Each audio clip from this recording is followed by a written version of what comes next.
Well, Deb Murphy filed this report for Sierra Wave Media. Dawndee Rossy was sentenced to 9 years minus 1,369 days already served. This on the embezzlement and other felony charges, totaling 88 charges, while Dawndee Rossy was employed as a supervisor in the Inyo County's Department of Health and Human Services. Now, the decision was handed down Tuesday by appointed Judge Philip Argento at the Independence Courthouse. This marked the end of a 4-year-long case. Judge Argento included the time Rossi was under electronic monitoring and the credited days subtracted from the sentence, reducing the time Rossi could serve in state prison to 5¼ years. Now, the sentence also requires a restitution of $1.8 million, adding unpaid state taxes in excess of $272,000 to the $1.5 million in embezzlement charges. In late February, Inyo County District Attorney Thomas Hardy asked for a sentence of 22 years and 8 months. Now, Rossi's defense attorney, David Evans, asked for proportionality, citing high-profile white-collar crimes with defendants spending significantly less than the recommended 22 years in jail.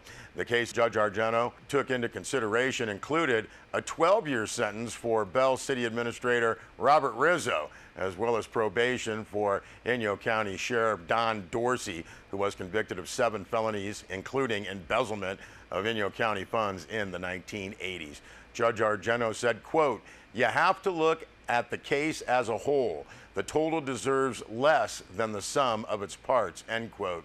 Argento also noted that the sentence would have been lower if tried in federal court. Under California law, he was required to apply enhancements to the charges. And again, we thank Deb Murphy, who was at the courthouse, had that information right after it happened on Tuesday on Alt 92.5 Sierra Wave Radio. We will note that Inyo County District Attorney Tom Hardy issued a full press release, and that is posted on our website, sierrawave.net.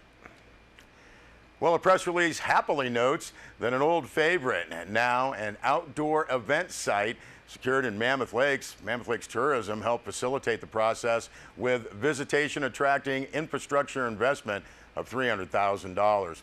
Press release notes that one of Mammoth Lake's most beloved outdoor event venues, formerly known as Sam's Wood Site, recently changed ownership. The new owner, Dirk Winter, purchased the approximately 4-acre site from Sam Walker and Dennis Hartman. Now, the process began with the identification of 4 priority phase projects by the Mammoth Lakes Recreation Board of Directors, which were approved by the Mammoth Lakes Town Council in December of 2015.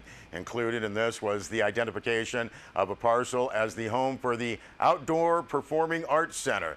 Mammoth Lakes Recreation staff created an Outdoor Performing Arts Center ad hoc committee and facilitated the analysis of 37 different parcels to identify a preferred site over an 18-month period. Sam's Wood Site was identified as the preferred location, which provided Mammoth Lakes Tourism with the opening to move the project forward to conclusion. Press release notes that Mammoth Lakes Tourism helped facilitate the sale by providing $300,000 to Dirk Winter to help with the visitation attracting infrastructure that he will be required to install at the site, which also helps secure the site as an event venue for the next 10 years. Now, said Mammoth Lakes Tourism Board member Paul Rudder, quote, "A year ago, the MLT board made a decision to support tourism infrastructure in addition to marketing. An outdoor event center was our #1 priority," end quote. Now, after investigating several potential opportunities, the MLT board determined that the Wood Site would be the only outdoor event site that could be active for 2017. Paul Rudder worked with MLT President MLT Board President John Morris, MLT Executive Director John Erdy, as well as MLT's attorney Jim Reed on the agreement with Winter. Agreement was also vetted through the Town of Mammoth Lakes attorney Andy Morris, as well as town manager Dan Holler.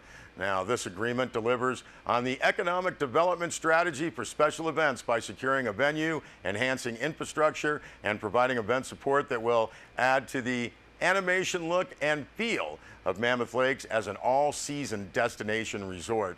That's what Mammoth Lakes Town Manager Holler said. Now, the permanent infrastructure improvements on the property may include the installation of electric service panels, extension of a sewer main, extension of water service, restrooms, and facilitation of transit services. These improvements, the press release notes, will greatly benefit existing special events such as the Mammoth Festival of Beers, as well as Shakespeare in the Woods and the Mono Arts Council Labor Day Festival. Additionally, Winter will be adding animation to the property during the fall and winter months. Dirk Winter is the founder of the Cambria Christmas Market. It's called a spectacular market and light display scheduled from Thanksgiving to Christmas every year in Cambria. Now, he will be bringing an iteration of this event to Mammoth Lakes, the Mammoth Christmas Market, which will run from the day after Thanksgiving through New Year's. Press release notes helping to attract more visitors to Mammoth Lakes during the lull between Thanksgiving and Christmas. That full press release also on SierraWave.net.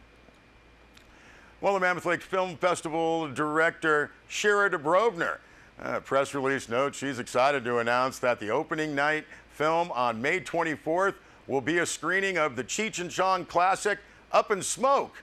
I think we're doing this newscast on 420. And it's going to be with its star and uncredited director, Tommy Chong. He's going to be in attendance for a question and answer session after the film. Press release says the excitement grows throughout the week as Saturday evening sees prolific, legendary independent filmmaker John Sayles be presented with the Sierra Spirit Award after a screening of one of his early films, Baby It's You, and followed by a Q&A with John Sayles. Mammoth Lakes Film Festival will announce its roster of films next week. Tickets for the 5-day-long film festival taking place go on sale Monday, April 24th. MammothLakesFilmFestival.com. That full press release also on SierraWave.net.